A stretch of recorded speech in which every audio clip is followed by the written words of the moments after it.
എല്ലാ സജ്ജനങ്ങൾക്കും എൻ്റെ വിനീതമായ നമസ്കാരം. ഭക്തവത്സലനായ ഭഗവാൻ എല്ലാവരെയും സദാ അനുഗ്രഹിക്കട്ടെ എന്ന് പ്രാർത്ഥിച്ചുകൊണ്ട് ഭാഗവത തീർത്ഥയാത്ര നമുക്ക് പ്രാരംഭിക്കാം. മോക്ഷശാസ്ത്രമായിരിക്കുന്ന, മുക്തി ശാസ്ത്രമായിരിക്കുന്ന ആ ഭാഗവതത്തിൻ്റെ ലക്ഷ്യം തന്നെ പ്രവൃത്തി മാർഗത്തിൽ മുഴുകിക്കിടക്കുന്ന ജീവാത്മാവിനെ നിവൃത്തി മാർഗത്തിലേക്ക് എത്തിക്കുകയാണ്. അതിന് ആ ബ്രഹ്മസ്വരൂപിയായ ആ ചൈതന്യത്തിനെ സ്തുതിച്ചുകൊണ്ട് ഭാഗവതം പ്രാരംഭിക്കുകയാണ്. ജന്മാദ്യസ്യ യദന്വയാദിതരതശ്ചാർത്ഥേഷു അഭിജ്ഞസ്വരാട് തേനേ ബ്രഹ്മഹൃദയ ആദികവയേ മുഹ്യന്തിയൽ സൂരയ തേജോ വാരിമൃദാം യഥാ വിനിമയോ യത്ര ത്രിസർഗോ മൃഷാ ധാംനാ സ്വേന സദാ നിരസ്തകുഹകം സത്യം പരം ധീമഹി. സത്യം പരം ധീമഹി. പരമമായ ആ സത്യത്തിനെ ഞങ്ങൾ ധ്യാനിക്കണു എന്ന് പറഞ്ഞുകൊണ്ടാണ് ഭാഗവതം പ്രാരംഭിക്കുന്നത് തന്നെ. സത്യം എന്ന് പറഞ്ഞാൽ സത് ആയിട്ടുള്ളത്, നാശമില്ലാത്തത്, നിത്യമായിട്ടുള്ളത്, അവ്യയമായിട്ടുള്ളത്, അച്യുതമായിട്ടുള്ളത്, അനന്തമായിട്ടുള്ളത്, ത്രികാലങ്ങളിലും അസ്തിത്വമുള്ളത്, നാശരഹിതമായത് എന്നൊക്കെയാണ് അർത്ഥം. ആ പരമ സത്യ സ്വരൂപത്തിനെ ഞാൻ ധ്യാനിക്കണു, അല്ലെങ്കിൽ ഞങ്ങൾ ധ്യാനിക്കണു. ആ ഒന്നാമത്തെ ശ്ലോകത്തിൽ തന്നെ ആ ബ്രഹ്മത്തിൻ്റെ തടസ്ഥ ലക്ഷണങ്ങളെയും സ്വരൂപ ലക്ഷണങ്ങളെയും പറയണു. ഇത് ശാസ്ത്രത്തിൻ്റെ ഒരു പ്രത്യേകതയാണ്. ഇതും ഭാഗവതം ശാസ്ത്രം എന്ന് പറഞ്ഞുല്ലോ. എന്താണ് ശാസ്ത്രം എന്ന് പറഞ്ഞാൽ അനേകം വ്യാഖ്യാനങ്ങളുണ്ട്. ശാസ്തി ഇതി ശാസ്ത്രം. നമ്മളെ ശാസിക്കുന്നത്, ഉപദേശിക്കുന്നത്, നേർവഴി നടത്തുന്നത് എന്ന രീതിയിൽ ശാസ്ത്രം. ശാസനാൽ ത്രായതേ. നമ്മളാകുന്ന സംസാരികളെ ഉപദേശം കൊണ്ട് ത്രാണനം ചെയ്യുന്നത്, ഈ സംസാരത്തിൽ നിന്നും രക്ഷപ്പെടുത്തുന്നതെന്തോ അത് ശാസ്ത്രം. അപ്രാപ്യം പ്രാപകം ശാസ്ത്രം അജ്ഞാതം ജ്ഞാപകം തഥാ എന്ന് ശാസ്ത്രത്തിന് മറ്റൊരു വ്യാഖ്യാനം. നമുക്ക് അപ്രാപ്യമാണ് എന്ന് തോന്നുന്നതിനെ നമുക്ക് പ്രാപിപ്പിച്ചു തരുന്നു, എത്തിച്ചു തരുന്നു. ഒരു ജീവാത്മാവിന്, ഒരു മനുഷ്യന് എത്താൻ പറ്റുകയില്ല എന്ന് തോന്നുന്നത് എന്താ? ബ്രഹ്മപദമാണ്, ബ്രഹ്മാനന്ദമാണ്, ഈശ്വര സാക്ഷാത്കാരമാണ്. ജന്മാദി ഷഡ്ഭാവങ്ങൾ എല്ലാത്തിലുമുണ്ട്. ജനിക്കണു, ഏറ്റവും അവസാനം മരിക്കണു. പക്ഷേ ഇതിനിടയിൽ മറ്റ് ജീവികളിൽ നിന്ന് വ്യത്യസ്തമായിട്ട് ഒരു ജീവാത്മാവ്, ഒരു മനുഷ്യൻ നേടേണ്ടതെന്ത് എന്ന് നമ്മളെ ഉപദേശിക്കുന്നതാണ്. ആ ഈശ്വരപദത്തിലേക്ക് നമ്മളെ എത്തിക്കുന്നതാണ് അപ്രാപ്യം പ്രാപകം. എത്താനായിട്ട് സാധിക്കില്ല എന്ന് തോന്നുന്നു നമുക്ക്. നമ്മൾ വെറും മനുഷ്യര്, ഈശ്വരൻ എവിടെയോ ഇരിക്കുന്നവൻ. അങ്ങോട്ടൊന്നും എത്തിപ്പെടാൻ ഞങ്ങൾക്ക് സാധിക്കില്ല. മുക്തി, മോക്ഷം, കൈവല്യം, ആനന്ദം എന്നീ പല പേരുകളിൽ അറിയപ്പെടുന്നതായ ആ അനുഭൂതി നമുക്ക് അപ്രാപ്യമാണ് എന്ന തെറ്റിദ്ധാരണ സംസാരികളായ നമുക്കുണ്ടാവുന്നു. അതുകൊണ്ട് നമ്മൾ ഇങ്ങനെയൊക്കെ അങ്ങോട്ട് ജീവിച്ചു പോവുക. എങ്ങനെ? വ്യാപാര ചതുഷ്ടയത്തിലൂടെ ആഹാര, നീഹാര, നിദ്ര, മൈഥുനങ്ങൾ അനുഭവിച്ചുകൊണ്ട് അവസാനം മരിച്ചു പോകും. എന്നാൽ അതിനല്ല ഈ മനുഷ്യ ശരീരം എന്ന ശ്രേഷ്ഠമായ ഉപകരണം തന്നിരിക്കുന്നത് എന്നാണ് ഭാഗവതം മുഴുവൻ പറയണത്. ഏത് പ്രകരണത്തിൽ നോക്കിയാലും പറയും നമ്മുടെ ഈ ശരീരം എന്നുള്ളത് ശ്രേഷ്ഠമായിരിക്കുന്ന ഒരു ഉപകരണമാണ്. ഈ ഉപകരണം കൊണ്ട് സാധിക്കേണ്ടതായിട്ടുള്ളത് എന്താണ്? ആ ബ്രഹ്മാനന്ദമാണ്. അത് അപ്രാപ്യമായിട്ടുള്ളതല്ല. ഈ മനുഷ്യ ശരീരത്തിനെ യഥാസമയം യഥാവിധി ഉപയോഗിച്ചു കഴിഞ്ഞാൽ നിരതിശയകരമായിരിക്കുന്ന നിത്യമായിരിക്കുന്ന ആ ആനന്ദത്തിനെ അനുഭവിക്കാനായിട്ട് നമുക്ക് സാധിക്കും.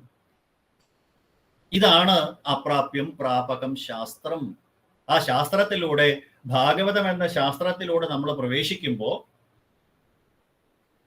നമുക്ക് എത്തിപ്പെടാൻ സാധിക്കില്ല എന്ന് തോന്നുന്ന ആ പദത്തിലേക്ക് നമുക്ക് എത്തിച്ചേരാനായിട്ട് സാധിക്കും.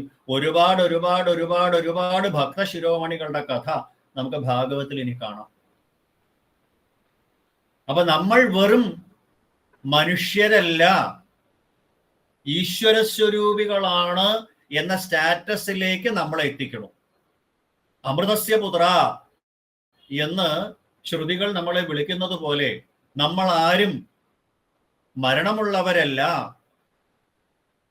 ആ അവസ്ഥാത്രയങ്ങൾക്ക് അതീതമായിട്ട്, അത് നമുക്ക് പിന്നീട് കാണാം, ജാഗ്രത സ്വപ്ന സുഷുപ്തി എന്ന് പറയുന്ന അവസ്ഥാത്രയങ്ങൾക്ക് അതീതമായിട്ട് ഒരു ജീവാത്മാവിനെ എത്തിക്കാനായിട്ടുള്ള പരിശ്രമമാണ് വേദവ്യാസ മഹർഷി ഇതിലൂടെ ചെയ്യുന്നത്. അതുകൊണ്ടാണ് സപ്താഹയജ്ഞത്തിന് 7 തലങ്ങളുണ്ട്. 7 ദിവസം കൊണ്ട് 7 തലങ്ങളിലേക്ക് ചെന്ന് ഏറ്റവും അവസാനം പടി 6 കടന്ന് 7ാമത്തെ പടി ചെല്ലുമ്പോ 7ാമത്തെ ദിവസം 12ാമത്തെ സ്കന്ധത്തില് 5ാമത്തെ അധ്യായത്തിൽ അഹം ബ്രഹ്മ പരം ധാമ ബ്രഹ്മാഹം പരമം പദം എന്ന പദത്തിലേക്ക് നമ്മളെ എത്തിക്കുന്നു. അഹം ബ്രഹ്മാസ്മി എന്ന പദത്തിലേക്ക് നമ്മളെ എത്തിക്കുന്നത് എന്തോ അതാണ് ശാസ്ത്രം. അപ്രാപ്യം പ്രാപകം ശാസ്ത്രം. അപ്പൊ ആ ഒരു നിലവാരത്തിലേക്ക് നമ്മള് അമർത്യന്മാരാണ്. മർത്യൻ എന്ന് വിളിക്കുന്നുണ്ടെങ്കിലും വാസ്തവത്തില് നമ്മൾ അമർത്യന്മാരാണ് എന്ന ആ അവസ്ഥാത്രയങ്ങൾക്ക് അതീതമായിട്ട് ഒരു ജീവാത്മാവിനെ ഉദ്ബോധിപ്പിക്കുന്നതാണ് ശാസ്ത്രം. അപ്രാപ്യം പ്രാപകം ശാസ്ത്രം. അജ്ഞാതം ജ്ഞാപകം തഥാ, അറിയാത്തതിനെ അറിയിച്ചു തരുന്നു. എന്താണ് അറിയാത്തത്? ബാക്കിയെല്ലാം നമുക്കറിയാം. എന്താണോ നമുക്ക് അറിയേണ്ടത് അത് മാത്രം നമുക്ക് അറിഞ്ഞുകൂടാ. പരീക്ഷ സുഖസംവാദ സ്വരൂപമായിരിക്കുന്ന ഭാഗവതം തുടങ്ങുമ്പോൾ തന്നെ ശ്രീശുഖ ബ്രഹ്മർഷി പരീക്ഷത്തിനോട് പറയും, ദ്വിതീയ സ്കന്ധത്തിൽ 1ാമത്തെ അധ്യായം നോക്കിയാൽ മതി. മനുഷ്യർക്ക് ഒരുപാട് ഒരുപാട് കാര്യങ്ങൾ അറിയാം, പക്ഷേ അറിയേണ്ടതെന്തോ അത് മാത്രം അറിയണില്ല. അവശ്യതാം ആത്മതത്വം. ആത്മതത്വത്തിനെ അറിയണില്ല, ഈശ്വരതത്വത്തിനെ അറിയണില്ല. കോഹം, ആരാണ് ഞാൻ എന്നറിയണില്ല. എന്നാൽ ഈ ഭാഗവതത്തിലൂടെ തീർത്ഥയാത്ര നടത്തുമ്പോഴാണ്, ഭാഗവതം എന്ന ശാസ്ത്രത്തിനെ ആശ്രയിക്കുമ്പോഴാണ് അഹം ബ്രഹ്മ പരം ധാമ ബ്രഹ്മാഹം പരമം പദം, അഹം ബ്രഹ്മാസ്മി എന്ന് അറിയാറാവുന്നത്. അതാണ് ശാസ്ത്രം എന്ന് പറയും. പിന്നെ ശാസ്ത്രത്തിന് മറ്റൊരു വ്യാഖ്യാനം പറഞ്ഞത് പ്രവൃത്തിർവ നിവൃത്തിർവ നിത്യേന കൃതകേനവ നൃണാം യേന ഉപദിശ്യേത തൽ ശാസ്ത്രം അഭിധീയത്തെ. പ്രവൃത്തി മാർഗത്തിൽ നിന്ന് ഒരു ജീവാത്മാവിനെ നിവൃത്തി മാർഗത്തിലേക്ക് എത്തിക്കാനായിട്ട് ഉപദേശിക്കുന്നത് എന്തോ അത് ശാസ്ത്രം. അതാണ് നേരത്തെ പറഞ്ഞത്, നമ്മളൊക്കെ പ്രവൃത്തി മാർഗങ്ങളിൽ മുഴുകി നടക്കുന്നു. ഈ പ്രവൃത്തി മാർഗങ്ങളല്ല ശ്രേയസ്കരമായത്, നിവൃത്തി മാർഗങ്ങളാണ്. ഈ സംസാരത്തിൽ നിന്ന് നിവൃത്തിക്കുകയാണ് വേണ്ടത്. അതിനെന്ത് വേണം? ഈ സംസാരം മിഥ്യയാണ് എന്ന ബോധ്യം വരണം. ഈ സംസാരം മിഥ്യയാണെന്ന് ബോധ്യം വരണം. ഭാഗവതത്തില് ഒരു ശ്ലോകം എത്ര പ്രാവശ്യമാണ് ആവർത്തിക്കപ്പെട്ടിട്ടുള്ളതെന്ന് കയ്യും കണക്കൂല്ല. ശ്ലോകം പറഞ്ഞാൽ ഭാഗവത ആസ്വാദകർക്ക് പെട്ടെന്ന് മനസ്സിലാവും. ഭാഗവതം എടുത്ത് നോക്കിയാൽ മതി. ശ്ലോകത്തിന്റെ ഒരു പാദം ഇതാണ്, അർത്ഥേ ഹ്യവിദ്യമാനേപി സംസൃതർന്ന നിവർത്തത്തെ. അർത്ഥേ ഹ്യവിദ്യമാനേപി, ഈ ദൃശ്യപ്രപഞ്ചം മിഥ്യയാണെങ്കിലും ഇല്ലാത്തതാണെങ്കിലും സത്യത്വമില്ലാത്തതാണെങ്കിലും നശിക്കുന്നതാണെങ്കിലും സംസൃതർന്ന നിവർത്തതെ, ഈ സംസാരത്തിൽ നിന്ന് നിവർത്തിക്കുന്നില്ല ഒരു ജീവാത്മാവ്. ഇത് മനസ്സിലാക്കി കൊടുക്കാൻ, അപ്പൊ പ്രവൃത്തി മാർഗത്തിൽ മുഴുകിക്കിടക്കുന്ന ജീവാത്മാവിനെ നിവൃത്തി മാർഗത്തിലേക്ക് എത്തിക്കുക എന്നുള്ളതാണ്. അതിനെന്താ വേണ്ടത്? ബ്രഹ്മസത്യം ജഗന്മിഥ്യ, ഇവിടെ ബ്രഹ്മം മാത്രമേ സത്യമായിട്ടുള്ളൂ എന്ന് ബോധ്യപ്പെടുത്തി കൊടുക്കണം. അതിനു വേണ്ടിയിട്ടാണ് ഈ ഭാഗവതത്തിൽ പറഞ്ഞിരിക്കുന്നത്. എന്താണ്? ബ്രഹ്മത്തിനെ കുറിച്ചിട്ടാണ്. പരമസത്യം എന്ന് പറയുന്ന നിത്യമായ, സത്യമായ, അവ്യയമായ, അച്യുതമായ, അനന്തമായ ആ ചൈതന്യത്തിനെയാണ്, ആ ബ്രഹ്മത്തിനെയാണ് ഇതിൽ പറയുന്നത്. ജന്മാദ്യസ്യത എന്ന് തുടങ്ങുന്നു. ഉത്തരമീമാംസ എന്ന് പ്രസിദ്ധമായിരിക്കുന്ന വേദവ്യാസ മഹർഷിയുടെ ആ ബ്രഹ്മസൂത്രത്തിന്റെ രണ്ടാമത്തെ സൂത്രമാണ് ജന്മാദ്യസ്യത. ഒന്നാമത്തെ സൂത്രം അഥാതോ ബ്രഹ്മജിജ്ഞാസ എന്നാണ്. ഒന്നാമത്തെ ജിജ്ഞാസാധികരണത്തില് ഒന്നാമത്തെ സൂത്രം പറയുന്നു അഥാതോ ബ്രഹ്മജിജ്ഞാസ. അഥാതോ ബ്രഹ്മജിജ്ഞാസ എന്ന് പറഞ്ഞാൽ അതിനുശേഷം ബ്രഹ്മത്തിനെ കുറിച്ച് അറിയാനുള്ള ജിജ്ഞാസയുണ്ടാവണു എന്നാണ് ബ്രഹ്മസൂത്രം തുടങ്ങണേ. അതിനുശേഷം എന്ന് പറഞ്ഞാൽ ഏതിനു ശേഷം? വേദത്തില് പറഞ്ഞിരിക്കുന്നതായ ആ കർമ്മകാണ്ഡവും ഉപാസനാകാണ്ഡവും പഠിച്ചതിന് ശേഷവും അവയൊന്നും നിത്യവും നിരതിശയകരവുമായിരിക്കുന്ന ആ ബ്രഹ്മത്തിനെ, ആ ആനന്ദത്തിനെ നേടാനായിട്ട് പര്യാപ്തമാവണില്ല എന്ന് മനസ്സിലായി. കർമ്മകാണ്ഡം ഉപാസനാകാണ്ഡം ഒക്കെ പഠിച്ചു കഴിഞ്ഞു. പക്ഷേ വേണ്ടതെന്തോ അത് കിട്ടണില്ല. നിത്യമായ ആനന്ദം, ശ്രേയസ്. ആ നിത്യാനന്ദത്തിനെ കിട്ടാൻ എന്താ മാർഗം? അപ്പൊ അഥാതോന്ന് അതിന് ശേഷം എന്നാണ്. ഉപാസനാകാണ്ഡവും കർമ്മകാണ്ഡവും ഒക്കെ സ്വായത്തമാക്കിയതിന് ശേഷവും നിത്യവും നിരതിശയകരമായിരിക്കുന്ന ആനന്ദം നേടാൻ ഇവയൊന്നും പര്യാപ്തമല്ല എന്നറിഞ്ഞപ്പോ ബ്രഹ്മത്തിനെ കുറിച്ച് അറിയണം. ബ്രഹ്മജ്ഞാനം കൊണ്ട് മാത്രമേ നിത്യവും നിരതിശയകരമായിരിക്കുന്ന ആനന്ദം ഉണ്ടാവുന്നുള്ളൂ. ആ ബ്രഹ്മത്തിനെ കുറിച്ച് അറിഞ്ഞാൽ മാത്രമേ നിത്യമായിട്ടുള്ള ആനന്ദം എന്താണ്. ആനന്ദം എന്ന് പറഞ്ഞാൽ ദ്വന്ദ്വാതീതമായ അവസ്ഥ എന്നർത്ഥം. ബ്രഹ്മജിജ്ഞാസയാണ് മോക്ഷൈക ലക്ഷണം. മോക്ഷത്തിനുള്ള ഏക ലക്ഷണം എന്ന് പറയുന്നത് ആ ബ്രഹ്മജിജ്ഞാസയാണ്. അപ്പൊ ബ്രഹ്മത്തിനെ കുറിച്ച് അറിയണം എന്ന് ജിജ്ഞാസ ഉണ്ടാവുന്നു. അഥ എന്ന് പറയുമ്പോൾ അതിനുശേഷം എന്ന് പറഞ്ഞാൽ ആ ബ്രഹ്മത്തിനെ കുറിച്ച് ബ്രഹ്മജ്ഞാനത്തിനുള്ള അറിവ് അല്ലെങ്കിൽ ആ അധികാരം നേടിയതിന് ശേഷം എന്നർത്ഥം. ബ്രഹ്മത്തിനെ കുറിച്ച് അറിയാനായിട്ട് ചില യോഗ്യതകൾ വേണം. അതിന് സാധനാ ചതുഷ്ടയം എന്നാണ് പറയുക. ആ സാധനാ ചതുഷ്ടയം നേടിയതിനു ശേഷം, സാധനാ ചതുഷ്ടയം എന്താണ് എന്നുള്ളത് വിവേക ചൂടാമണിയിൽ വ്യക്തമായിട്ട് പറയുന്നുണ്ട്. ആദൗ നിത്യാനിത്യ വിവേക പരിഗണ്യതേ. നിത്യമായ ചൈതന്യം എന്താണ്, അനിത്യമായ വസ്തുക്കൾ എന്താണ്, ഇത് തിരിച്ചറിയാനുള്ള ആ കഴിവ്, ആ സിദ്ധി, ആ വിവേകം. അപ്പൊ നിത്യമായ വസ്തുവിനെ ആശ്രയിക്കുമ്പോഴാണ് നിത്യമായിരിക്കുന്ന സുഖം അല്ലെങ്കിൽ ആനന്ദം ഉണ്ടാവുക. അനിത്യമായിരിക്കുന്ന നശിക്കുന്ന വസ്തുക്കളിൽ നിന്ന് നശിക്കുന്നതായ താൽക്കാലികമായിരിക്കുന്ന സുഖം മാത്രമേ കിട്ടുള്ളൂ.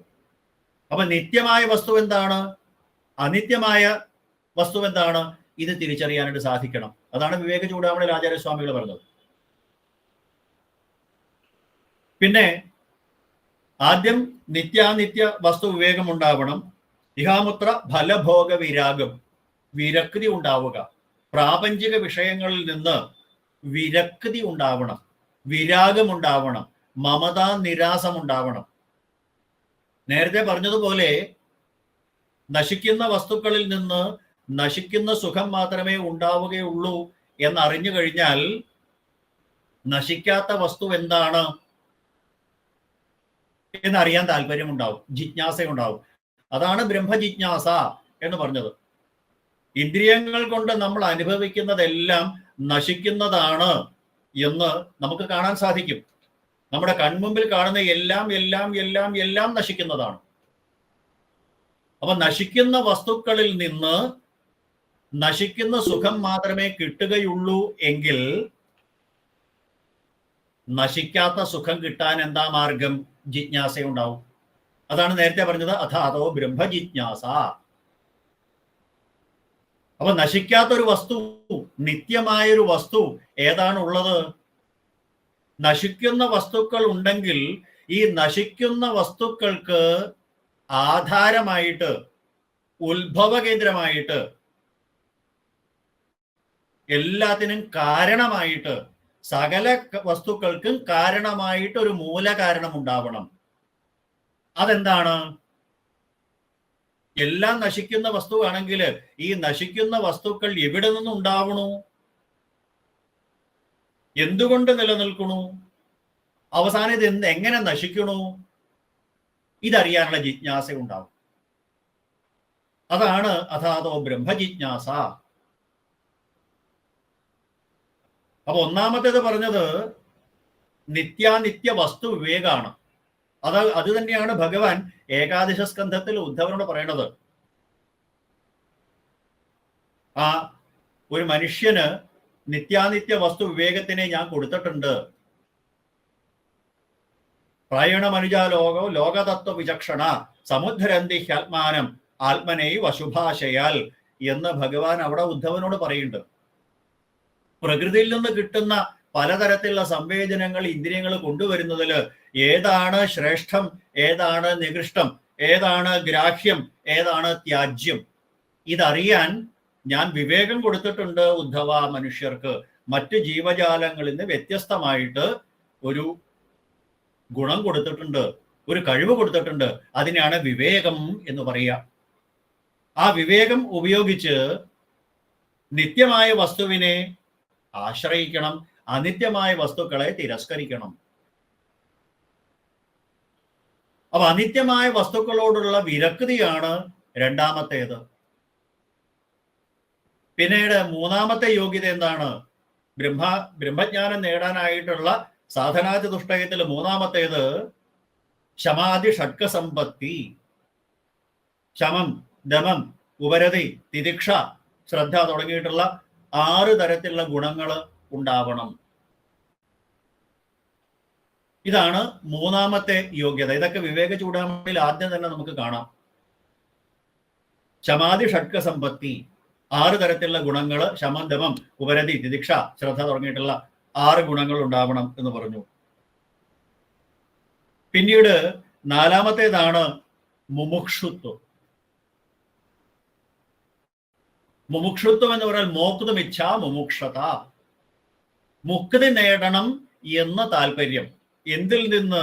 ഈ ക്ലേശപൂർണമായിരിക്കുന്ന സംസാരത്തിൽ നിന്ന്, ഈ ദുരിതത്തിൽ നിന്ന്, ദുഃഖത്തിൽ നിന്ന് കരകയറാനുള്ള താല്പര്യം. ആ മോക്തുമിച്ഛ മുമുക്ഷത. ഈ സംസാരത്തിൽ രക്ഷപ്പെടാൻ എന്താ മാർഗം? അതാണ് കപിലവാസുദേവനോട് ദേവഹൂതി ദേവി ചോദിച്ചത്. അത് തന്നെയാണ് വിതുരമഹാശയൻ മൈത്രേയനോട് ചോദിച്ചത്. അത് തന്നെയാണ് ഉദ്ധവൻ ഭഗവാനോട് ചോദിച്ചത്. അപ്പൊ ഭാഗവതത്തില് ഇനി നമുക്ക് ഒരുപാട് സംവാദങ്ങൾ കാണാം. സൂതശൗനക സംവാദമാണ് ആദ്യം തുടങ്ങാം. ആ സൂതശൗനക സംവാദം തൊട്ട് ഭാഗവതത്തിന്റെ അവസാനം വരെ ശ്രോതാവും വക്താവും തമ്മിലുള്ള സംവാദമാണ്. അനേക ചോദ്യങ്ങൾ ചോദിക്കുന്നുണ്ട്, അനേക ഉത്തരങ്ങൾ പറയുന്നുണ്ട്. പക്ഷേ ആ ചോദ്യങ്ങളുടെ എല്ലാം സാരാംശം ഒന്നാ. ഒരുപാട് ചോദ്യങ്ങൾ അനേക കഥാപാത്രങ്ങൾ ചോദിക്കുന്നു. ആ ചോദ്യങ്ങളിലെല്ലാം സാരാംശം ഒന്നാണ്. എന്താ? നിത്യാനന്ദത്തിന് എന്താ മാർഗം? ബ്രഹ്മാനന്ദം കിട്ടാൻ എന്താ മാർഗം? അനേകം ഉത്തരങ്ങൾ പറയുന്നുണ്ട്. അനേകം വക്താക്കളുടെ രൂപത്തിൽ, സൂതന്റെ രൂപത്തിൽ, ശ്രീശുഖ ബ്രഹ്മർഷിയുടെ രൂപത്തിൽ, മൈത്രേയ മഹർഷിയുടെ രൂപത്തിൽ, നാരദ മഹർഷിയുടെ രൂപത്തിൽ, ഭഗവാൻ ശ്രീകൃഷ്ണന്റെ രൂപത്തിൽ ഒരുപാട് വക്താക്കൾ പറയുന്നുണ്ട്. അവരെല്ലാവരും പറയണത് ആ ബ്രഹ്മാനന്ദം നേടാനായിട്ട് ഭക്തിയോഗത്തിനെയാണ് ശീലിക്കേണ്ടത്. മനസ്സ് ശുദ്ധമാവുകയാണ് വേണ്ടത്. ഏതസ്മാത് അവരം കിഞ്ചിൽ മനഃശുദ്ധ്യൈ ന വിദ്യത്തെ. ഈ ഭാഗവതത്തിനെ ഉപാസിക്കാതെ മനഃശുദ്ധി വരില്ല. അപ്പൊ മനഃശുദ്ധിയാണല്ലോ ശ്രേയസ്സിന് വേണ്ടത്. ആ മനഃശുദ്ധി വേണം എന്നുണ്ടെങ്കിൽ ഭാഗവതം എന്ന ശാസ്ത്രത്തിനെ ആസ്വദിക്കണം, അനുഭവിക്കണം, ആശ്രയിക്കണം. ഇപ്പൊ അഥാതോ ബ്രഹ്മജിജ്ഞാസ എന്ന് പറയുന്നത് കൊണ്ട് ബ്രഹ്മത്തിനെ അറിയാനുള്ള സാധനാ ചതുഷ്ടയം എന്ന യോഗ്യത നേടിയതിനു ശേഷം ബ്രഹ്മജിജ്ഞാസ സഫലമാവണമെങ്കിൽ ഈ ഗുണങ്ങൾ ഉണ്ടായിരിക്കണം എന്നർത്ഥം. അപ്പൊ നിത്യാനിത്യ വസ്തു വിവേകം, അതുപോലെ ഫലഭോഗ വിരക്തി, ശമാധി ഷഡ്ക സമ്പത്തി, പിന്നെ മുമുക്ഷുത്വം. ഇങ്ങനെ 4 ഗുണങ്ങളെയാണ് സാധനാ ചതുഷ്ടയം എന്ന് പറയുക. അപ്പൊ ഈ സാധനാ ചതുഷ്ടയം നേടിയതിന് ശേഷം ബ്രഹ്മത്തിനെ കുറിച്ച് അറിയണം എന്ന് താല്പര്യമുണ്ടാവണു. ഇതാണ് ബ്രഹ്മസൂത്രത്തില് 1-ാമത്തെ സൂത്രത്തില് പറഞ്ഞത്. അപ്പൊ ലോകത്തില് 2 കാര്യങ്ങളാണ് കർമ്മങ്ങളുടെ കാര്യം പറയുമ്പോൾ പ്രവൃത്തി മാർഗമെന്നും നിവൃത്തി മാർഗമെന്നും. പ്രവൃത്തി മാർഗങ്ങളിൽ ഉള്ളവർക്ക് ധർമ്മജിജ്ഞാസയാണ് ഉണ്ടാവുക. നിവൃത്തി മാർഗത്തിനെ ആശ്രയിക്കുന്നവർക്ക് ബ്രഹ്മജിജ്ഞാസയാണ് ഉണ്ടാവുക. ഇതാണ് വ്യത്യാസം. അതാണ് പ്രവൃത്തി മാർഗം നിവൃത്തി മാർഗം ആദ്യമേ സൂചിപ്പിച്ചത്. അപ്പൊ ബ്രഹ്മാനന്ദം അനുഭവിക്കണമെന്നുണ്ടെങ്കിൽ നിവൃത്തി മാർഗത്തിലേക്ക് പ്രവേശിക്കണം. ഈ പ്രാപഞ്ചികമായ ഇന്ദ്രിയങ്ങൾ കൊണ്ടുവരുന്ന സംവേദനങ്ങളെല്ലാം അനിത്യമാണ്, നശിക്കുന്നതാണ്, അല്പസുഖപ്രദങ്ങളാണ് എന്ന് മനസ്സിലാക്കിയാൽ മാത്രമേ ഈ ബ്രഹ്മാനന്ദത്തിലേക്ക് എത്താനായിട്ട് സാധിക്കുള്ളൂ. അപ്പൊ ധർമ്മജിജ്ഞാസയുടെ ഫലം അഭ്യുദയമാണ്. ബ്രഹ്മജിജ്ഞാസയുടെ ഫലം നൈശ്രേയസവുമാണ്. അപ്പൊ ശ്രേയസ്സിലേക്ക്, നിത്യമായ ശ്രേയസ്സിലേക്ക് എത്തുക, ആധ്യാത്മിക മാർഗത്തിന്റെ ലക്ഷ്യം എന്ന് പറയുന്നത് ആ ബ്രഹ്മത്തിനെ കുറിച്ച് അറിയലാണ്, ബ്രഹ്മജ്ഞാനമാണ്. ആ ബ്രഹ്മത്തിനെ കുറിച്ച് അറിഞ്ഞു കഴിയുമ്പോഴാണ് നമ്മൾ നിത്യമായ ആനന്ദത്തിലേക്ക് എത്തുക. അത് സൂചിപ്പിക്കാൻ വേണ്ടിയിട്ടാണ് വേദവ്യാസ മഹർഷി അഥാതോ ബ്രഹ്മജിജ്ഞാസ എന്ന് പറഞ്ഞത്. ബ്രഹ്മത്തിനെ കുറിച്ച് അറിയണം എന്ന് താല്പര്യമുണ്ടാവുന്നു. അപ്പൊ ബ്രഹ്മത്തിനെ കുറിച്ച് അറിയാൻ ഒരു മുമുക്ഷുവിന് സാധനാചതുഷ്ടയ സമ്പത്തി കിട്ടിക്കഴിഞ്ഞാൽ ബ്രഹ്മത്തിനെ കുറിച്ച് അറിയണം എന്ന് താല്പര്യമുണ്ടാവുന്നു എന്ന 1-ാമത്തെ സൂത്രം പറഞ്ഞു. ഇനി 2-ാമത്തെ സൂത്രം പറയുന്നു. അതാണ് നമ്മുടെ ഭാഗവതത്തില് 1-ാമത്തെ അധ്യായത്തില് 1-ാമത്തെ ശ്ലോകത്തിലെ 1-ാമത്തെ വാക്ക്, ജന്മാദ്യസ്യ യതഃ, ജന്മ ആദി അസ്യ. ഈ കാണപ്പെടുന്ന സകലത്തിൻ്റെയും ഉത്ഭവം, ജന്മ ആദി എന്ന് പറയുമ്പോൾ ജന്മം മുതലായവ, ഏതൊരു വസ്തുവിനും 3 കാര്യങ്ങളാണ് ഉണ്ടാവുക. ഒന്ന് സൃഷ്ടി, ഉണ്ടാവുക എന്ന അവസ്ഥ. 2-ാമത്തേത് നിലനിൽക്കുക എന്ന അവസ്ഥ. 3-ാമത്തേത് അത് ലയിക്കുക അഥവാ നശിക്കുക എന്ന അവസ്ഥ. നമ്മുടെ കൺമുമ്പിൽ കാണുന്ന ഏതൊരു വസ്തുവിനും ഇതൊക്കെ ഉണ്ട്. ഈ പ്രപഞ്ചം സമഷ്ടിയായിട്ട് തന്നെ എടുത്തു കഴിഞ്ഞാൽ ഈ പ്രപഞ്ചം എവിടെ നിന്നുണ്ടായി? ഇന്നും ആധുനിക ശാസ്ത്രത്തിന് പിടികിട്ടാത്തതാണ്. ആധുനിക ശാസ്ത്രത്തിന് പിടികിട്ടാത്തതാണ് ഇന്നും പ്രപഞ്ചോൽപത്തി. എവിടുന്നാണത് ഉണ്ടായത്? നമ്മൾ ഇന്നത്തെ ഭാഷ പറഞ്ഞാൽ ഗൂഗിളിൽ ഒന്ന് സെർച്ച് ചെയ്ത് നോക്കുക. സെർച്ച് ചെയ്തിട്ട് ഞാൻ പ്രിന്റ് ഔട്ട് എടുത്ത് വെച്ചിട്ടുണ്ട്. ഒറിജിൻ ഓഫ് യൂണിവേഴ്സ് എന്ന് പറഞ്ഞ്. ആ പ്രപഞ്ചം ഉണ്ടാകുന്നതിന് മുമ്പ് ഒന്നും ഉണ്ടായിരുന്നില്ല എന്നാണ്. അവനൊരു ഉപയോഗിച്ചിരിക്കുന്ന വാക്ക് സിംഗുലാരിറ്റി എന്ന. സിംഗുലാരിറ്റി എന്നുള്ള ഇംഗ്ലീഷ് വാക്ക്, അതാണ് മഹർഷിമാര് ഏകമേവാദ്വിതീയം ബ്രഹ്മ എന്ന് ഉപനിഷത്തിൽ പറഞ്ഞത്. ഗൂഗിളിൽ നോക്കിക്കോളൂ, സിംഗുലാരിറ്റി എന്ന് അവര് പറഞ്ഞത്. ഏതോ ഒരു സിംഗുലാരിറ്റിയിൽ നിന്ന് ആണ് ഈ പ്രപഞ്ചം ഉണ്ടായത് എന്ന് പറയുന്നു. അതിനവരെ ഉദ്ദേശിച്ച വാക്ക് ബിഗ് ബാങ് തിയറി എന്നാണ്, മഹാവിസ്ഫോടന സിദ്ധാന്തം. എന്തോ ഒരു സാധനം പൊട്ടിത്തെറിച്ചിട്ടാണ് ഈ കാണപ്പെടുന്ന ദൃശ്യപ്രപഞ്ചം മുഴുവൻ ഉണ്ടായത് എന്ന് പറയണു. ഗൂഗിളിൽ സെർച്ച് ചെയ്ത് നോക്കിക്കോളൂ, എന്ത് സാധനമാണ് പൊട്ടിത്തെറിച്ചത്? അവര് പറയും വി ഡു നോട്ട് നോ. ഇത് ഞാൻ ഗൂഗിളിൽ നിന്ന് ബിഗ് ബാങ് തിയറി ഇത് ഞാൻ പ്രിന്റ് ഔട്ട് എടുത്ത് വെച്ചതാ. അവര് പറയേണ്ടത് എന്ത് സാധനമാണ് പൊട്ടിത്തെറിച്ചത്? That we do not know. ആ പൊട്ടിത്തെറിക്കുന്നതിന് മുമ്പ് എന്തുണ്ടായി? That also we do not know. ആ സിംഗുലാരിറ്റി, സിംഗിൾ എന്ന് പറഞ്ഞാൽ ഏകം എന്നാണല്ലോ അർത്ഥം. 13.2 ബില്യൺ വർഷങ്ങൾക്ക് മുമ്പ് എന്നൊക്കെയാണ് അവർ പറയുന്നത്. കോടാനുകോടി വർഷങ്ങൾക്ക് മുമ്പ്. അപ്പൊ ഇന്നും ആധുനിക ശാസ്ത്രത്തിന് പോലും പിടികിട്ടിയിട്ടില്ല ഈ പ്രപഞ്ചം എങ്ങനെ ഉണ്ടായി, എവിടുന്നുണ്ടായി, അറിഞ്ഞൂടാ. അവര് ഇത്ര മാത്രമേ പറയുള്ളൂ, ഒരു ബിഗ് ബാങ് തിയറി, ഒരു മഹാവിസ്ഫോടനം ഉണ്ടായി. പക്ഷേ ഇതെങ്ങനെയാണ് ഉണ്ടായത് എന്ന് ആധുനിക ശാസ്ത്രത്തിന് അറിയില്ലെങ്കിലും ഭാഗവതം പോലുള്ള ശാസ്ത്രത്തിലൂടെ, വേദവ്യാസ മഹർഷിയെ പോലുള്ള ശാസ്ത്രജ്ഞന്മാര് നമുക്ക് പറഞ്ഞു തന്നു. പ്രപഞ്ചോൽപത്തി 5 പ്രാവശ്യത്തിലധികം ഉണ്ട് ഭാഗവതത്തില്. ദ്വിതീയ സ്കന്ധത്തിൽ തന്നെ ഉണ്ട് 2 പ്രാവശ്യം. തൃതീയ സ്കന്ധത്തിൽ വരുന്നുണ്ട്. എത്ര പ്രാവശ്യം വരുന്നുണ്ടെന്നറിയോ? വിജയമൈത്രേയ സംവാദത്തിലൂടെ, പരീക്ഷ സംവാദത്തിലൂടെ, കപിലവാസുദേവ ദേവഹൂതി സംവാദത്തിലൂടെ, ഇങ്ങനെയൊക്കെ നമുക്ക് കാണാം. സാഖ്യയോഗം പറയുമ്പോൾ എന്താ പൊട്ടിത്തെറിച്ചത്? അവിടെ നമുക്ക് കാണാം. അത് പ്രപഞ്ചോൽപത്തി വരുമ്പോൾ നമുക്ക് വിസ്തരിച്ച് കാണാം. സ്വർണ്ണ നിർമ്മിതമായിരിക്കുന്ന ഒരു അണ്ഡം പൊട്ടിത്തെറിച്ചു.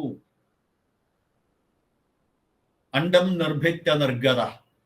ആ അണ്ഡത്തിനെ പൊട്ടിത്തെറിപ്പിച്ചുകൊണ്ട് ഒരു കോഴിമുട്ടയുടെ ഉള്ളിൽ നിന്ന് അത് വിരിഞ്ഞ് കോഴിക്കുഞ്ഞ് വരുന്നത് പോലെ എന്ന് നമുക്ക് മനസ്സിലാവണം. ലളിതമായ ഭാഷയിൽ പറയാം.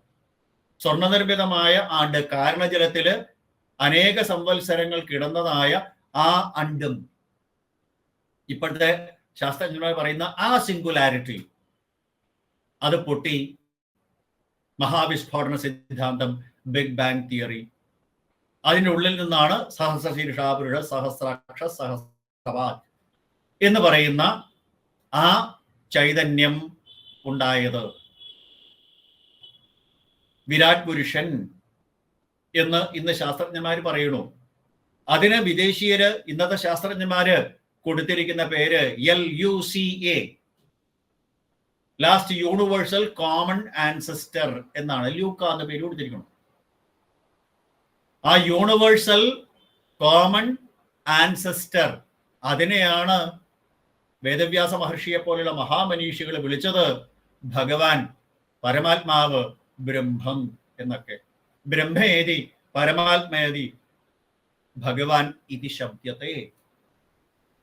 അപ്പൊ ഈ കാണപ്പെടുന്ന ദൃശ്യപ്രപഞ്ചം എവിടെ നിന്നുണ്ടായി? ഇന്നത്തെ ശാസ്ത്രജ്ഞന്മാർക്ക് കണ്ടെത്താനായിട്ട് സാധിക്കാത്ത ഒരവസ്ഥ.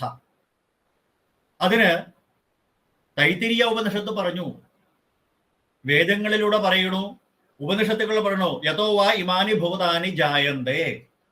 ഈ കാണപ്പെടുന്ന സകല ചരാചരങ്ങളും ഭൂതങ്ങളും എവിടെ നിന്നുണ്ടായോ? ഏന ജാതാന് ജീവന്തി. എവിടെന്നാ അതുണ്ടായത് എന്നുള്ളത് പിടികിട്ടണില്ല. എല്ലാത്തിൻ്റെയും പ്രഭവ കേന്ദ്രം അതാണ് ആ ബ്രഹ്മം എന്ന് പറയുക. എല്ലാത്തിൻ്റെയും ഉൽപ്പത്തി. ഇനി ആ ഉണ്ടായ ചരാചരങ്ങൾ മുഴുവൻ ജീവനുള്ളവയും ജീവനില്ലാത്തവയുമായ സകല ചരാചരങ്ങളും നിറഞ്ഞിരിക്കുന്ന ഈ പ്രപഞ്ചം, കോടാനുകോടി നക്ഷത്രങ്ങളും ഗ്രഹങ്ങളും തമോഗർത്തങ്ങളും ഉൾപ്പെടെയുള്ള ഈ പ്രപഞ്ചം എന്ന സിംഗുലാരിറ്റി, അത് നിലനിർത്തുന്ന ചൈതന്യമേതാ? കോടാനുകോടി നക്ഷത്രങ്ങളുണ്ട്, കോടാനുകോടി ഗ്രഹങ്ങളുണ്ട്. നമ്മുടെ സൗരയൂഥം തന്നെ എടുത്തോളൂ. അതിൽ സൂര്യൻ എന്ന് പറയുന്ന കേന്ദ്രത്തിനെ ചുറ്റി 8 or 9 ഗ്രഹങ്ങൾ നിശ്ചിതമായിട്ടുള്ള ഭ്രമണപഥത്തിൽ സഞ്ചരിക്കുന്നു. ആരാണ് ഇവയെ നിയന്ത്രിക്കുന്നത്? 24 മണിക്കൂർ കൊണ്ട് ഈ സ്വന്തം അച്ചുതണ്ടില് ഒരു പ്രാവശ്യം ഒന്ന് കറങ്ങിക്കോളൂ എന്ന് ഭൂമിയെ നിർദ്ദേശിച്ചതാര്? 365 ദിവസങ്ങൾ കൊണ്ട് സൂര്യനെ ഒന്ന് പ്രദക്ഷിണം വെച്ചോളൂ എന്ന് ഭൂമിയെ നിർദ്ദേശിച്ചതാര്? 88 ദിവസം കൊണ്ട് സൂര്യനെ ഒന്ന് പ്രദക്ഷിണം വെച്ചോളൂ എന്ന് ബുധനെ പ്രേരിപ്പിച്ചതാര്? ജൂൺ ജൂലൈ മാസമാവുമ്പോൾ അതിശക്തമായിട്ടുള്ള മഴ പെയ്യിക്കുന്നതാര്? ഡിസംബർ ജനുവരി സമയത്ത് മരം കോച്ചുന്ന മഞ്ഞ് സൃഷ്ടിച്ചതാര്? ഏപ്രിൽ മെയ് മാസങ്ങളില് അതിഭീകരമായിരിക്കുന്ന ചൂട് വർഷിക്കാൻ സൂര്യനെ പ്രേരിപ്പിക്കുന്നതാര്? ഇതൊക്കെ ചോദ്യങ്ങൾ വരുമ്പോ ഇന്നത്തെ ആ ലോകത്തിന് പിടികിട്ടാത്ത തത്വങ്ങളാണ്. പക്ഷെ കാപിലത്തില് ഭഗവാൻ പറയും, മദ്ഭയാൽ വാദിവാദോയം സൂര്യസ്തപതി മദ്ഭയാൽ. സൂര്യൻ ഉദിക്കുന്നതും അസ്തമിക്കുന്നതും എന്നെ പേടിച്ചിട്ടാണ്. വൃക്ഷങ്ങള് പുഷ്പിക്കുന്നത് കായ്ക്കുന്നത് എന്നെ അനുസരിച്ചിട്ടാണ്. ആ ഭൂമണ്ഡലം വെള്ളത്തിൽ താഴ്ന്നു പോകാത്തത് എന്നെ പേടിച്ചിട്ടാണ്. ഇങ്ങനെ സകല ചരാചരങ്ങളും ആശ്രയിച്ചിരിക്കുന്നത്, നമ്മൾ സ്കൂളിൽ പഠിച്ചിരിക്കുന്ന ഒരു കീർത്തനം, ഒരു പ്രാർത്ഥനാ ഗീതം പാടില്ല, അഖിലാണ്ട മണ്ഡല മണിയിച്ചൊരുക്കി എന്ന് പറഞ്ഞൊരു പ്രാർത്ഥനാ ഗാനം പണ്ട് സ്കൂളിൽ നമ്മൾ പഠിച്ചിട്ടുണ്ട്. അതിനൊക്കെ ആധാര സൂത്രമേണക്കി കുടികൊള്ളും സത്യമേ ശരണം നീ എന്നും. കുടികൊള്ളും സത്യമേ, സത്യം പരം ധീമഹി. അപ്പൊ ഇങ്ങനെയുള്ള ഈ നക്ഷത്രങ്ങളെ ഗ്രഹങ്ങളെ നിശ്ചിതമായിട്ടുള്ള ഭ്രമണപഥത്തിൽ സഞ്ചരിപ്പിക്കണു. അല്ലെങ്കിൽ അഗ്നിയെ അഗ്നിയായിട്ട്, വെള്ളത്തിനെ വെള്ളമായിട്ട്, മനുഷ്യനെ മനുഷ്യനായിട്ട്, പക്ഷിയെ പക്ഷിയായിട്ട്, വൃക്ഷത്തിനെ വൃക്ഷമായിട്ട് ആരാണ് നിലനിർത്തുന്നത്? ഏന ജാതാനി ജീവന്തി. ഏതൊരുത്തനാണോ ഈ സകല ജീവജാലങ്ങളെയും നിലനിർത്തുന്നത്, സഹായിക്കുന്നത്, പരിപാലിക്കുന്നത്. യത് പ്രയന്തഭിസംവിശന്തി. ഏറ്റവും അവസാനം ഇതെല്ലാം ചെന്ന് ലയിക്കുന്നത് എവിടെയാണ്? അവസാനിക്കുന്നത് എവിടെയാണ്? തത് ബ്രഹ്മ. അതിനെയാണ് ബ്രഹ്മം എന്ന് പറയുക എന്ന് തൈത്തിരീയ ഉപനിഷത്ത് പറയുന്നു. അപ്പൊ അങ്ങനെയുള്ള ആ ലോകത്തിന്റെ സൃഷ്ടിക്ക് കാരണമായത്, പരിപാലനത്തിന് കാരണമായത്, ഏറ്റവും അവസാനം ലയത്തിന് കാരണമായത് ആ ചൈതന്യമാണ് ആ ബ്രഹ്മം എന്ന് പറയുക. ആ സിംഗുലാരിറ്റി എന്ന് പറഞ്ഞില്ലേ, ഏകമേവ അദ്വിതീയം സത് നാമരൂപ വിവർജിതം. ശുഖരഹസ്യോപനിഷത്ത് പറയും. എന്താണ് ബ്രഹ്മം? അത് ഏകമാണ്, അദ്വിതീയമാണ്, നാമ രൂപ വിവർജിതം. ശുഖരഹസ്യ ഉപനിഷത്ത് പറയുക. ഒരു വസ്തുവിനെ നമുക്ക് അറിയണമെന്നുണ്ടെങ്കിൽ, നേരത്തെ പറഞ്ഞില്ല അഥാനോ ബ്രഹ്മജിജ്ഞാസ എന്ന്, ആ ബ്രഹ്മത്തിനെ കുറിച്ച് അറിയണം എന്നുണ്ടായി. പക്ഷേ അറിയാനായിട്ട് ശ്രമിക്കും തോറും മഹർഷിമാര് പിന്നെ പറഞ്ഞു, തൈത്തിരീയ ഉപനിഷത്തിൽ തന്നെ, യഥോ വാചോ നിവൃത്തന്തേ അപ്രാപ്യ മനസാ സഹ. മനസ്സും ഇന്ദ്രിയങ്ങളും ഇതിനെ മനസ്സിലാക്കാനായിട്ട് ശ്രമിച്ചിട്ട് നിരാശരായിട്ട് തിരിച്ചു വരും. കണ്ണുകൊണ്ട് കാണാനോ ചെവി കൊണ്ട് കേൾക്കാനോ നാവുകൊണ്ട് പറയാനോ ഇന്ദ്രിയങ്ങൾ കൊണ്ട് ഗ്രഹിക്കാൻ സാധിക്കാത്തതാണ് ഈ ചൈതന്യം. യഥോ വാചോ നിവൃത്തന്തേ അപ്രാപ്യ മനസാ സഹ എന്ന തൈത്തിരീയ ഉപനിഷത്ത്. അതെന്താ കാരണം? ശുഗരഹസ്യ ഉപനിഷത്ത് പറഞ്ഞ പോലെ നാമരൂപ വിവർജിതം. ഒരു വസ്തുവിനെ അറിയണമെന്നുണ്ടെങ്കിൽ മിനിമം 2 ക്രൈറ്റീരിയ വേണം, 2 ഘടകങ്ങൾ വേണം ഒരു വസ്തുവിനെ നമുക്കറിയാൻ. ഒന്ന്, രൂപമുണ്ടായിരിക്കണം. ഒരു പുഷ്പം എന്ന് പറഞ്ഞാൽ അല്ലെങ്കിൽ ഒരു പുസ്തകം എന്ന് പറഞ്ഞാൽ അതിന് വ്യക്തമായ ഒരു രൂപമുണ്ട്. വ്യക്തമായ ഒരു രൂപമുണ്ട് എന്നതുകൊണ്ട് അതിന് വ്യക്തമായ ഒരു നാമവുമുണ്ട്. ഈ നാമം കൊടുക്കുന്നത് ആരാ? നമ്മളാകുന്ന അല്പബുദ്ധികളായ മനുഷ്യര് നമുക്ക് മനസ്സിലാവാൻ വേണ്ടിയിട്ട് ഓരോ പേര് കൊടുത്തിരിക്കുന്നു എന്ന് മാത്രമേ ഉള്ളൂ. ശ്രീരാമ പൂർവതാപന്യ ഉപനിഷത്ത് പറയുന്നത് പോലെ ഉപാസകാനാം കാര്യാർത്ഥം ബ്രഹ്മണോ രൂപകൽപ്പന. ആ ബ്രഹ്മത്തിന് ഓരോ തരത്തിലുള്ള രൂപങ്ങൾ നമ്മൾ കൊടുത്തു. എന്തിന്? നമുക്ക് ആസ്വദിക്കാൻ. ഉപാസകാനാം കാര്യാർത്ഥം. വിഷ്ണുവായിട്ടും ബ്രഹ്മാവായിട്ടും ശിവനായിട്ടും സരസ്വതിയായിട്ടും ഗണപതിയായിട്ടും നാരദനായിട്ടും പൃഥുവായിട്ടും ഒക്കെ നമ്മൾ പറയുന്നത് നമ്മുടെ നേരിയ ആ വാക്കുകൾ വച്ച പരിധിയുള്ള നിസ്സാരമായ നമ്മുടെ ചെറിയ തലച്ചോറ് കൊണ്ട് മനസ്സിലാക്കിയിട്ട് അതിലും ചെറിയ നാവുകൊണ്ട് നമ്മൾ കൊടുക്കുന്ന പേരുകളാണ്. പക്ഷെ ഇത് രണ്ടും ബാധകല്ല. നാമരൂപ വിവർജിതം. ഇതൊക്കെയാണ് വിവേക ചൂടാമണിയില് ബ്രഹ്മതത്വമസി ഭാവയാത്മനി എന്ന് പറയുക. നാമരൂപ ഗുണദോഷ വർജിതം ദേശകാല വിഷയാതിവർത്തിതൽ ബ്രഹ്മതത്വമയി ഭാവയാത്മനി എന്നൊക്കെ വിവേക ചൂടാമണിയില് ബ്രഹ്മോപദേശം പറയുമ്പോൾ ആചാര്യസ്വാമികൾ പറയും. അപ്പൊ നാമമോ രൂപമോ ഇല്ലാത്തതാണ്, ആദിയോ അന്തമോ ഇല്ലാത്തതാണ്, ധർമ്മമോ കർമ്മമോ ഇല്ലാത്തതാണ്. അതുകൊണ്ട് തന്നെ ഗുണമോ വികാരമോ ഇല്ലാത്തതാണ്. അവികാരം, അജം, ശുദ്ധം, നിർഗുണം, യത് നിരഞ്ജനം എന്ന് പറയുന്ന ഒരു ചൈതന്യത്തിനെ എങ്ങനെ അറിയാൻ പറ്റും? ശ്രീരാമകൃഷ്ണ പരമഹംസദേവനൊക്കെ പറയാ, ലോകത്തില് എച്ചിലാവാത്ത ഒരൊറ്റ സാധനം മാത്രമേ ഉള്ളൂ, അതാണ് ബ്രഹ്മം.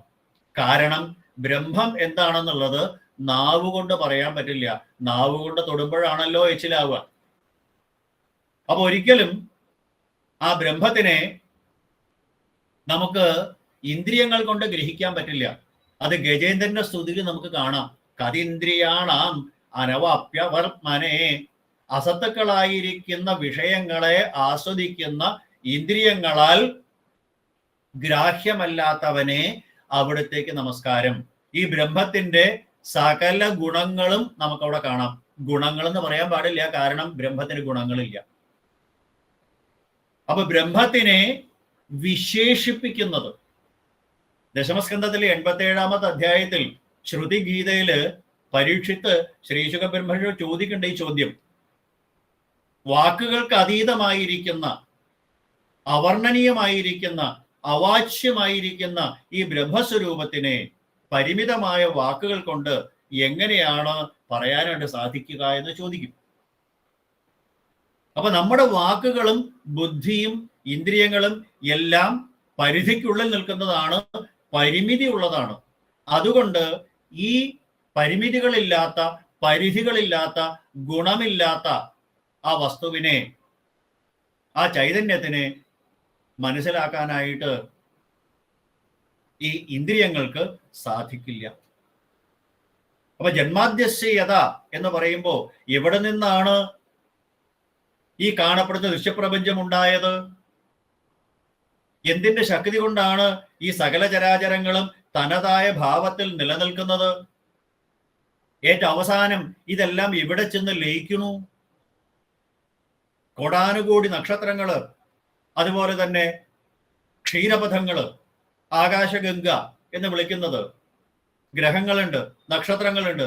ഇതെല്ലാം വസ്തുക്കൾക്ക് എന്താണ് സംഭവിക്കുന്നത് അതും അറിയാനായിട്ട് ആർക്ക് സാധിക്കണില്ല. പക്ഷെ എല്ലാം ചെന്ന് അവസാനിക്കുന്നത് ആ ബ്രഹ്മസ്വരൂപത്തിൽ തന്നെയാണ്.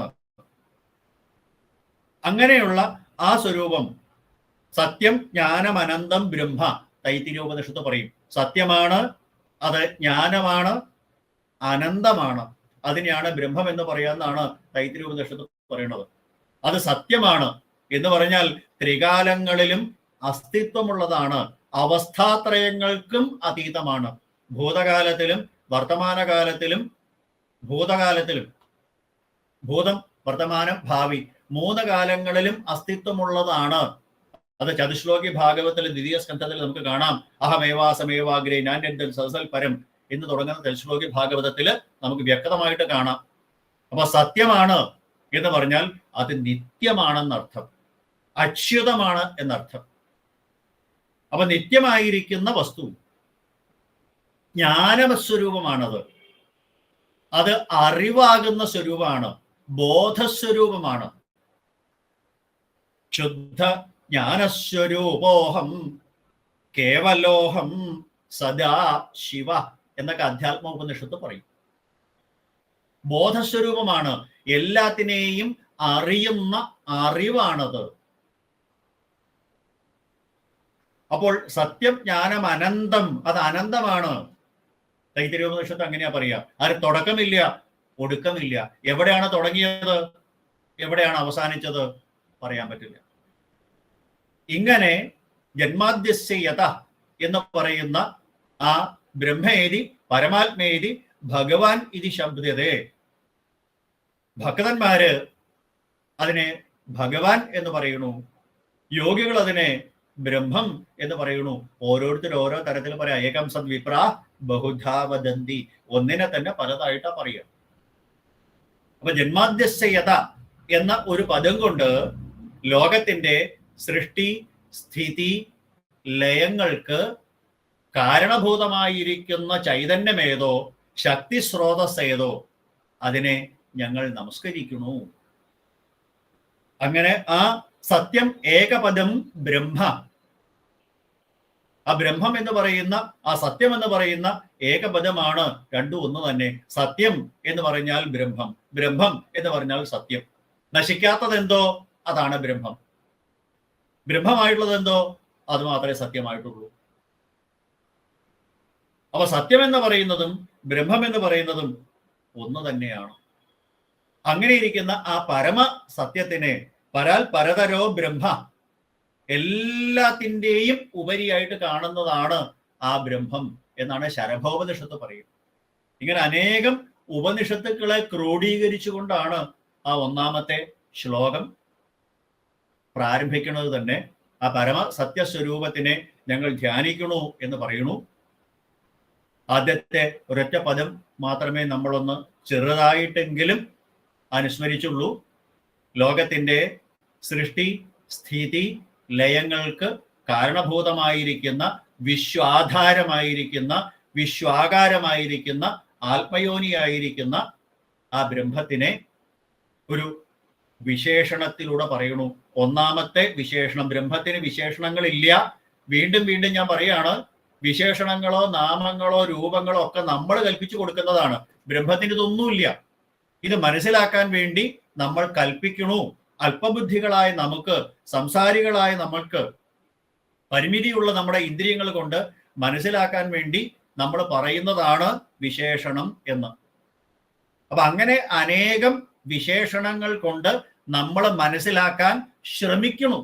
നേരത്തെ പറഞ്ഞില്ലേ, അഥാതോ ബ്രഹ്മജിജ്ഞാസ, ബ്രഹ്മത്തിനെ കുറിച്ച് അറിയാൻ ജിജ്ഞാസ ഉണ്ടാവുമ്പോൾ അതിനെക്കുറിച്ച് ഓരോരോ വിശേഷണങ്ങൾ നമ്മൾ കൽപ്പിച്ചു കൊടുക്കുകയാണ്, നമുക്ക് മനസ്സിലാക്കാൻ എളുപ്പത്തിന് വേണ്ടി, ഉദാഹരിക്കാൻ വേണ്ടിയിട്ട്. അപ്പൊ അങ്ങനെ ഒന്നാമത്തെ ആ ഒരു ശ്ലോകത്തില് ആദ്യത്തെ ഒരു കഷ്ണമാണ് നമ്മൾ കണ്ടത്. അതിൽ 10 കഷ്ണമുണ്ട്. കഷ്ണം എന്ന് പറഞ്ഞാൽ ആ 10 സൂത്രങ്ങളുണ്ട് എന്നർത്ഥം. അഥാതോ ബ്രഹ്മജിജ്ഞാസ എന്നുള്ള ഒന്നാമത്തെ സൂത്രത്തിൽ പറഞ്ഞിട്ടില്ല. രണ്ടാമത്തെ സൂത്രം ജന്മാദ്യസ്യ യഥ എന്ന ഒന്നാമത്തെ സൂത്രമായിട്ട് ഭാഗവത്തിൽ പറഞ്ഞിരിക്കുന്നു. അതിൽ 10 സൂത്രങ്ങളുണ്ട്. സൂത്രം എന്ന് പറഞ്ഞാൽ നാരദഭക്തി സൂത്രം നമ്മൾ കണ്ടതാണല്ലോ. സൂത്രം എന്ന് പറഞ്ഞാൽ ചെറിയ വാക്ക്, വലിയതായിട്ടുള്ള വിപുലമായിട്ടുള്ള അർത്ഥം. അങ്ങനെ ഒന്നാമത്തെ ശ്ലോകത്തില് 10 സൂത്രങ്ങളുണ്ട്. ജന്മാദ്യസ്യ യഥ, അന്വയാദിതരവസ്ഥാർത്ഥേഷു, അഭിജ്ഞ, സ്വരാട്. ഇങ്ങനെ നമ്മൾ മുറിച്ചു കഴിഞ്ഞാൽ 10 സൂത്രങ്ങളുണ്ട്. ആ 10 സൂത്രങ്ങളുള്ള ഈ ശ്ലോകത്തിനെ ദശസൂത്രീ ഭാഗവതം എന്നാണ് ആചാര്യന്മാര് പറയുക. അതിൽ ആദ്യത്തെ 9 എണ്ണം അതിൻ്റെ തടസ്ഥ ലക്ഷണങ്ങൾ. സത്യം പരം ധീമഹി എന്നത് സ്വരൂപ ലക്ഷണം. ഇതാണ് സാധാരണ ശാസ്ത്രത്തിന്റെ ഒരു വ്യാഖ്യാന രീതി എന്ന് ആചാര്യന്മാർ പറയുന്നു. അത് 9 എണ്ണം തടസ്ഥ ലക്ഷണങ്ങളാണ്. 10ാമത്തേത് സ്വരൂപ ലക്ഷണം. എന്താണ് തടസ്ഥ ലക്ഷണം, എന്താണ് സ്വരൂപ ലക്ഷണം എന്നുള്ളത് നമുക്ക് നാളെ അടുത്ത പ്രകരണത്തിൽ കാണാം. തൽക്കാലം ആ ഒന്നാമത്തെ പ്രകരണം, ഒന്നാമത്തെ അധികരണം ജന്മാദ്യസ്യ യഥ എന്നുള്ള ആ ഒരു പദത്തിനെ ലോകത്തിന്റെ സൃഷ്ടി സ്ഥിതി ലയങ്ങൾക്ക് കാരണഭൂതനായിരിക്കുന്ന ചൈതന്യത്തിനെ നമസ്കരിക്കണു എന്ന് പറഞ്ഞുകൊണ്ട് ഭഗവാന്റെ അനുഗ്രഹമുണ്ടെങ്കിൽ മാത്രമേ ഭഗവാനെ കുറിച്ച്, ബ്രഹ്മത്തിനെ കുറിച്ച് പറയാനായിട്ട് സാധിക്കുകയുള്ളൂ എന്ന് നമ്മളെ ഓർമ്മിപ്പിച്ചുകൊണ്ട് വേദവ്യാസ മഹർഷി ആ ഭഗവാന്റെ ലീലകളെ വർണ്ണിക്കാൻ ഭഗവത് പദങ്ങളെ തന്നെ ആശ്രയിക്കുന്നു. നമുക്കും സത്യം പരം ധീമഹി എന്ന് പറഞ്ഞുകൊണ്ട് സത്യസ്വരൂപനായ ഭഗവാനെ ആശ്രയിച്ചുകൊണ്ട് ആ ഭാഗവത തീർത്ഥയാത്ര പ്രാരംഭിക്കാം. ഭാഗവതം എന്ന അമൃതസാഗരത്തിന്റെ തീരത്തു കൂടെയുള്ള യാത്ര നമ്മൾ ഇന്ന് പ്രാരംഭിക്കുകയാണ്. കഴിയുന്നത്ര ആ തീർത്ഥയാത്രയിൽ പങ്കെടുക്കുക. എല്ലാവരെയും ബ്രഹ്മസ്വരൂപിയായ ഭക്തവത്സലനായ ഭഗവാൻ സദാ അനുഗ്രഹിക്കട്ടെ എന്ന് പ്രാർത്ഥിച്ചുകൊണ്ട് നമുക്ക് തൽക്കാലം നിർത്താം. നാളെ നമുക്ക് വീണ്ടും തുടങ്ങാം. കായേന വാചാ മനസേന്ദ്രിയർവാ വിദ്യാത്മനാ വാ പ്രകൃത സ്വഭാവാത് കരോമി യദ്യൽ സകലം പരസ്മൈ നാരായണായേതി സമർപ്പയാമി. സ്വസ്തി പ്രജാഭ്യ പരിപാലയന്താം ന്യായേണ മാർഗേണ മഹിം മഹീഷ. ഗോബ്രഹ്മണേഭ്യഃ ശുഭമസ്തു നിത്യം. ലോകാഃ സമസ്താഃ സുഖിനോ ഭവന്തു. ലോകാഃ സമസ്താഃ സുഖിനോ ഭവന്തു. ലോകാഃ സമസ്താഃ സുഖിനോ ഭവന്തു. കരചരണകൃതം വാ കായജം കർമ്മജം വാ ശ്രവണനയനജം വാ മാനസം വാ അപരാധം വിദിതം അവിദിതം വാ സർവമേതൽക്ഷവസ്വ. ശിവ ശിവ കരുണാബ്ധേ ശ്രീ മഹാദേവ ശംഭോ. സർവത്ര ഗോവിന്ദനാമ സങ്കീർത്തനം. ഗോവിന്ദ ഗോവിന്ദ.